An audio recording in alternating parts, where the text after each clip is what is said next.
다이나믹한 플레이들이 정말 많았던 17주차였습니다. NFL을 뜨겁게 달군 플레이들을 한번 가져와 봤는데요. 스페셜 팀스 플레이, 특히 리턴 터치다운이 좀 많았는데 일단 공격 플레이들로만 모아봤습니다. 제안카, 카일러 머레이 플레이도 있습니다. 하지만 일단 가장 화제였던 디트로이트를 3시드로 몰아낸 그 플레이 한번 봐야죠. 디트로이트가 이긴 줄 알았는데 아니었습니다. 도대체 어떤 일이 있었던 걸까요? 일단 이 플레이를 분석하려면 디트로이트가 어떻게 카우보이스와 이 심판들까지 속일 수 있었는지를 봐야 합니다. 이 플레이에서 패스를 받은 테일러 데커는 오펜시브 라인맨입니다. 그리고 사실 이 선수가 패스를 받을 것이라고 카우보이스가 예상 못한 이유는 두 가지일 거예요. 하나는 원래 라이언스는 70번의 스키퍼 선수를 엑스트라 라인맨으로 사용하는 걸 상당히 좋아합니다. 이번 시즌에도 이미 35번이나 했었어요. 그래서 원래 레프트 태클인 테일러 데커가 엑스트라 라인맨 역할을 하고 있을 줄은 아예 인지를 못하고 있었을 겁니다. 두 번째는 심판이 어떤 공격 라인맨이 패스를 받아도 되는지 플레이 전에 발표했을 때 발표를 하죠. 원래 분명히 70번 스키퍼의 이름을 말했기 때문입니다. 원래 공격 라인맨은 50번에서 79번 사이의 등번호를 무조건 달고 뛰어야 하는데 만약에 인라인 위치나 그러니까 타이드엔드 자리나 슬롯, 백필드, 공을 받을 수 있는 자리에서 이 선수들이 라인업을 하게 된다면 무조건 플레이가 시작되기 전에 심판에게 가서 본인의 가슴을 쓸어내리는 동작으로 이렇게 하는 거죠.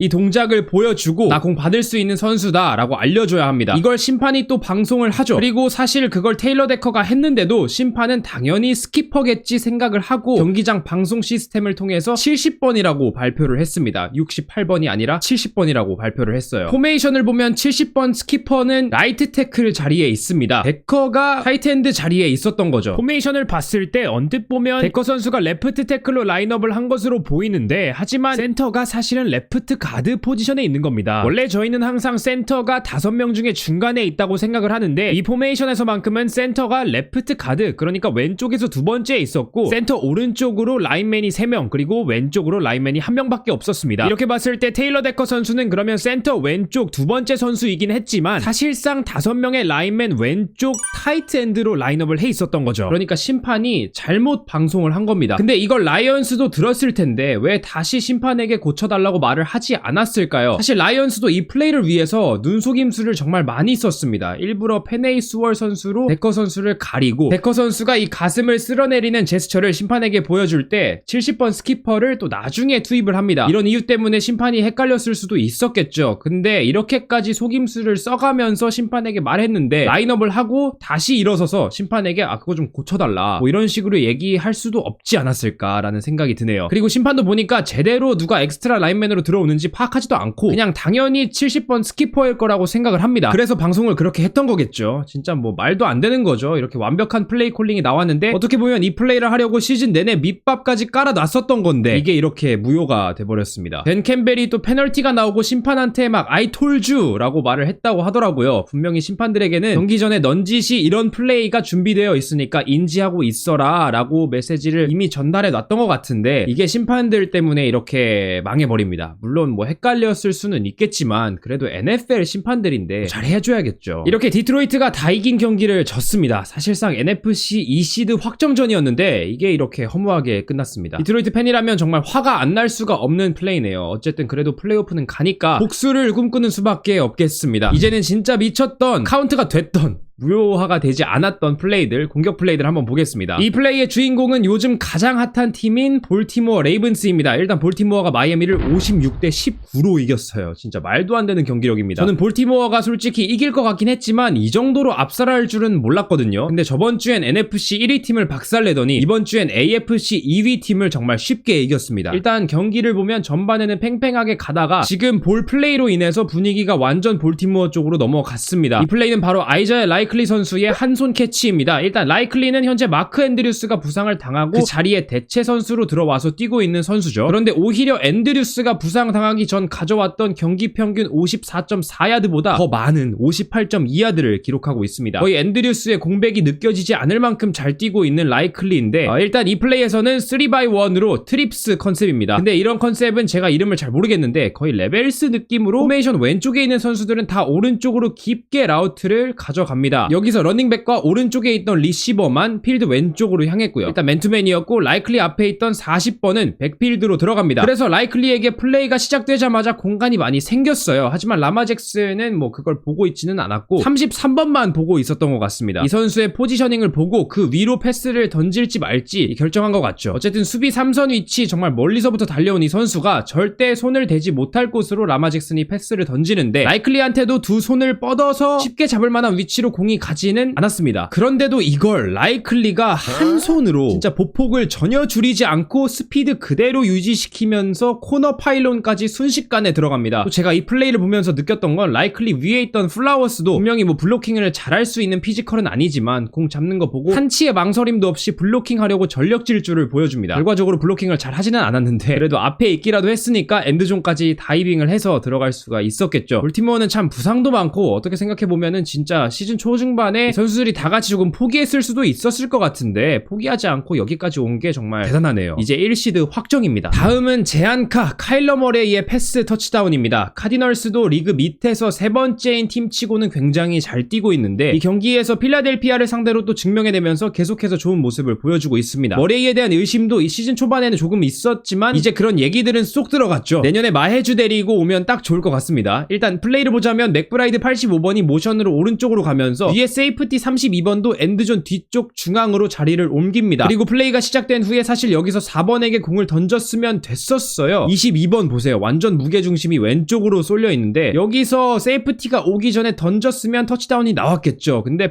패스러쉬가 너무 강했습니다. 그래서 머레이는 일단 이 압박을 피하는 게 급선무였고 그렇게 다시 필드를 보면서 필드 중앙에서 이미 라우트를 멈췄던 러닝백 제임스 코너에게 왼쪽으로 가라고 손짓을 합니다. 그렇게 코너가 왼쪽으로 향하는데 아까 라마 잭슨의 패스와 비슷하게 여기서 머레이의 패스도 두 손으로 잡기 어려운 위치로 흘러갑니다. 근데 이걸 제임스 코너가 또 한 손으로 잡네요. 아 진짜 런닝백이 무슨 한손 캐치를 저렇게 편하게 할 수가 있나요? 머레이가 수비수 코앞에 두고 패스를 저렇게 던진 것도 정말 대단했습니다. 내년에 계속 카일러 머레이가 카디널스 쿼터백으로 뛰고 있는 모습을 볼 수 있을 것 같네요. 자, 다음은 그린베이 패커스 플레이입니다. 이 플레이는 솔직히 그냥 너무 기분이 좋아서 넣었습니다. 패커스가 미네소타를 이기면서 마지막 플레이오프 자리로 7번 시드 자리로 들어갔는데요. 제이든 리드의 전반 활약이 이 경기를 승리로 이끄는데 정말 중요했죠. 그리고 전반 종료 직전 터치다운이 나옵니다. 제가 봤을 때는 미네소타가 커버 1 로버라고 해서 세이프티가 2명이 있긴 하지만 한 명은 수비 2선 쪽으로 라인베커 있는 쪽으로 내려와서 중앙으로 통하는 라우트들 특히 타이트엔드 포지션이나 안쪽 포지션에서 시작되는 라우트를 다 차단하는 역할을 합니다. 5번 코너백은 세이프티가 3선에 한 명밖에 없다 보니까 바깥쪽을 지키면서 공격수를 안쪽으로 밀어 넣으며 마킹을 했죠. 아무래도 세이프티가 선수가 더 많은 쪽으로 가 있어서 위쪽에 21번은 그냥 완전 1대1이었던 것 같습니다. 여러분 저도 완벽히 각 팀 수비에 대해서 다 알 수는 없기 때문에 뭐 충분히 틀릴 수도 있다는 점 말씀드리고 또 설명 계속 이어가 보도록 하겠습니다. 플레이가 시작되기 전으로 가서 보면 리드가 모션으로 갈 때 따라가던 선수는 44번이었습니다. 그 후 이 번치 포메이션에서 라인업을 하고 나서는 수비 20번이 얘 내가 맡을게 라는 제스처를 합니다. 이렇게 손을 흔들죠. 마킹을 바꾼 거예요. 그리고 제이든 리드에게 1대1로 그냥 집니다. 사실 조던 러브도 라인베커랑 세이프티 파악하고 바로 공을 던지면서 이 5맨 러쉬가 들어오기 전에 공을 정말 빨리 던졌어요. 이 경기에서 계속해서 뭐 압박이 완전히 들어올 시간을 거의 주지 않았고 그만큼 꾸준히 공을 빨리빨리 던졌습니다. 그리고 공이 완벽했고요. 레드존 바깥에서 잡은 공을 리드가 수비수를 업고 엔드존까지 들어갑니다. 참 이런 플레이들 보면 너무 미래가 창창한 것 같은 기분이 들어서 너무 행복하네요.